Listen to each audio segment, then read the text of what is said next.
Hi heathens! So today's video is going to be me trying, if you saw my glam bag, yes, my September Ipsy glam bag, I had this as an add-on and said I was going to try it. That is the Beauty Blender Bounce Liquid Whip Long Wear Foundation. It says it is full coverage with a velveteen finish, moisture boosting hyaluronic acid, and antioxidant rich white birch extract, whatever that means. And I got mine in the shade or blend 1.20C, which I assume is cool tone, but we're gonna find out. So I'm gonna go ahead and take the Benefit Professional Pore Primer, and we're going to put that right here where I know that I have a dry patch and I know that it's acting up. So we're going to hydrate just like I would for any other foundation to give this a good fighting chance. I'm going to put a little bit here on my forehead and then a little bit across my nose because I don't know if it'll pick up, but I also have a dry patch along the side of my nose. And I don't want it to cling to these any more than it has to. I don't know that this is going to hydrate that.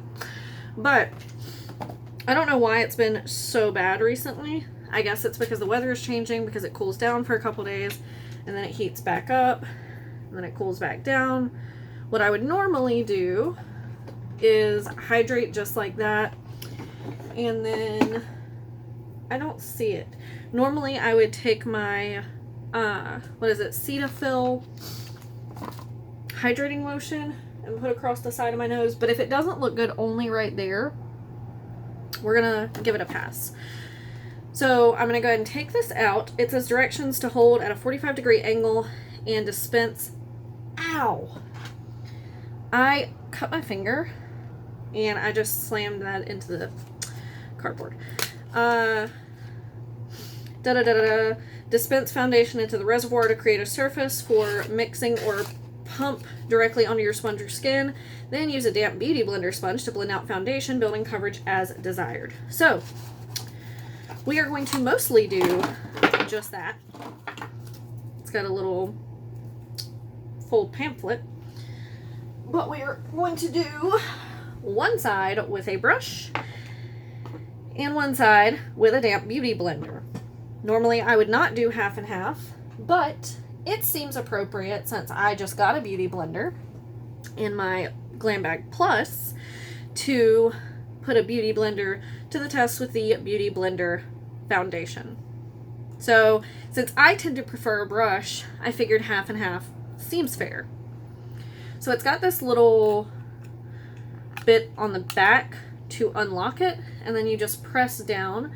You're supposed to hold it at an angle and then pump down so you can see where it's starting to come out. I'm going to start with one pump, and I guess I'm going to start with the brush side because normally that's what I'd go in with. So since this side of my nose is worse and I want to give that side the best chance, I'm going to pat my finger in this. I don't know how far this goes, so this may not be enough, but I'm going to take it on my finger and then put it, oh yeah, that's definitely not enough. Put it around the different parts of my face where I would normally apply foundation. Build it up a little bit more on my cheek. And I'm sure the Beauty Blender side will need a little bit more because beauty blenders tend to soak up more foundation than brushes. So this is what we're looking like. So far it doesn't look like the shade is too bad a pick for being online because this was, like I said, a Glam Bag add-on choice. So I didn't have like a whole range to pick from. I just had to pick out of what they had available with whatever seemed like it was going to match me the best, or just not select it. So I took a risk. It was calculated and doesn't seem like a bad pick. There's a piece of hair right here. There we go. So it blended out quickly and easily enough. Shade is not bad at all. It's sitting on the skin pretty well. Like, it doesn't look like it's sitting on the skin, but it's meshing with my skin pretty well.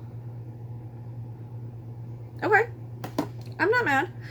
So 1 pump seems to be how much it takes for a side of my face with a brush. So I'm going to do 2 pumps for the Beauty Blender.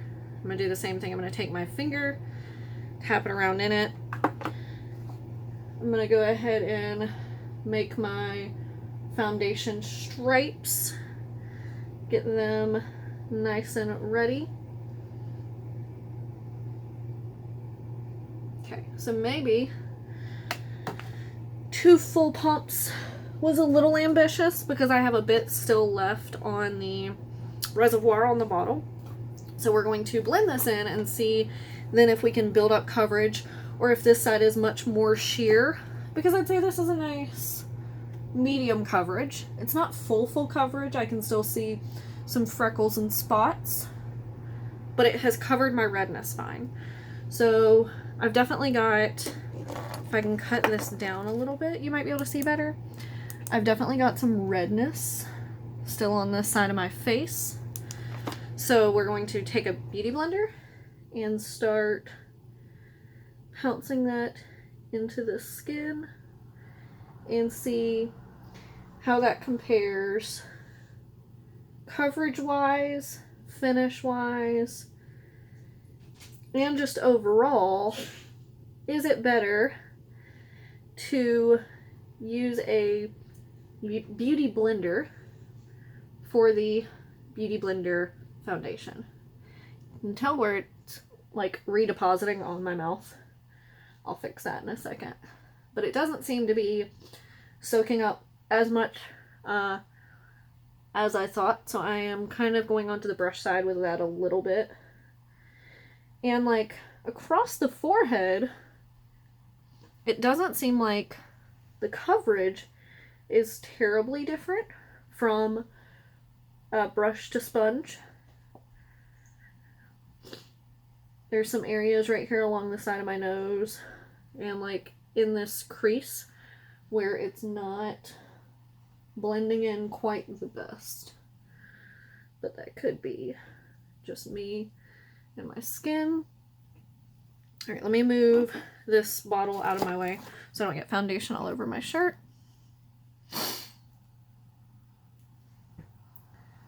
So brush side, blender side.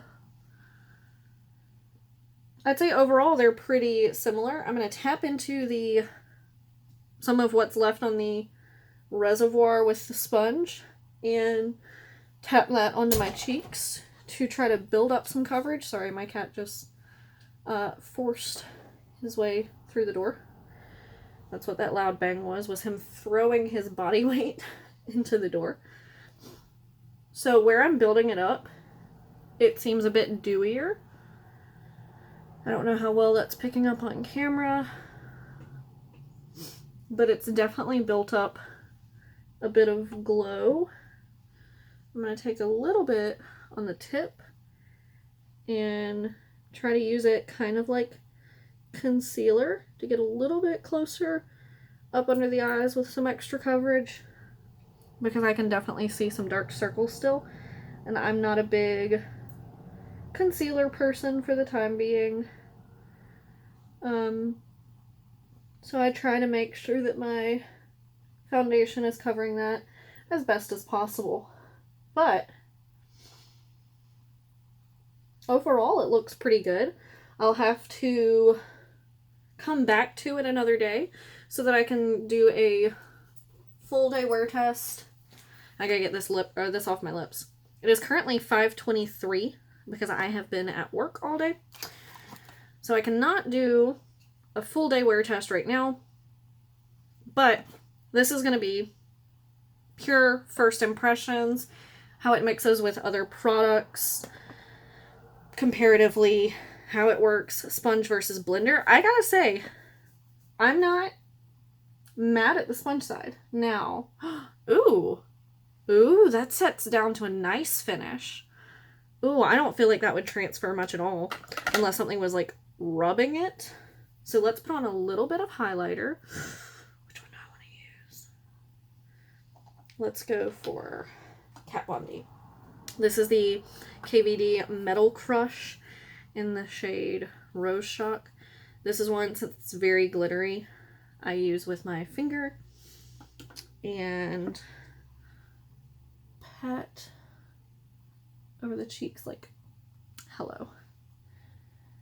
This is definitely not a highlighter that is going to be everyone's cup of tea. And it's not something that I would wear to work per se. But in my free time, on the weekends, hanging out with friends, going shopping, oh yes. Oh yes. And that went over it super smooth, didn't feel like it was picking up any foundation. Pretty much all of the highlighter came off and no foundation was left on my finger. And we are just going to finish it off with a little gloss. This is the Bell & Argent Lip Lure Gloss. I don't know what the shade is, but I got this in a Nipsey.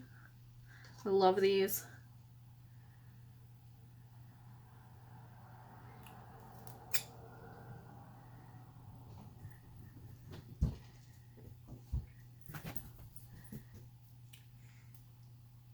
So unless this foundation were to start breaking down really, really fast, this is not one that I personally would probably set because it has already set down really well.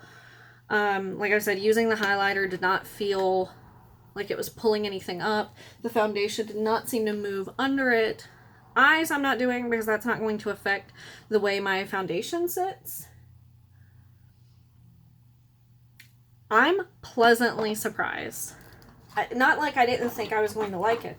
This is how much is left in the reservoir. So I'm going to go ahead and take a makeup wipe and clean that off to ensure it does not get like gross and crusty. And then we are going to lock it so that it doesn't push any more foundation out. So that is what we are looking at. Sponge side, brush side with a little bit of coverage build with a sponge. So let me know your thoughts down below. So far, thumbs up. I am more than happy to try this foundation again. Super excited that I got it. Super impressed with the shade, the coverage, and the way it sets and looks with a sponge. So yeah, if you've tried this foundation, let me know. Do you have any ways that you like to wear it? How does it wear on your skin? What skin type do you have? And I guess that's it. This was super short, I'm sorry, but I just wanted to test out this foundation and take you on that ride with me, because if it didn't look good, it wasn't worth investing a full day wear into. So that's my opinion on that. So give this video a thumbs up if you enjoyed, subscribe to see more of my content, and I will see you guys next time. Bye!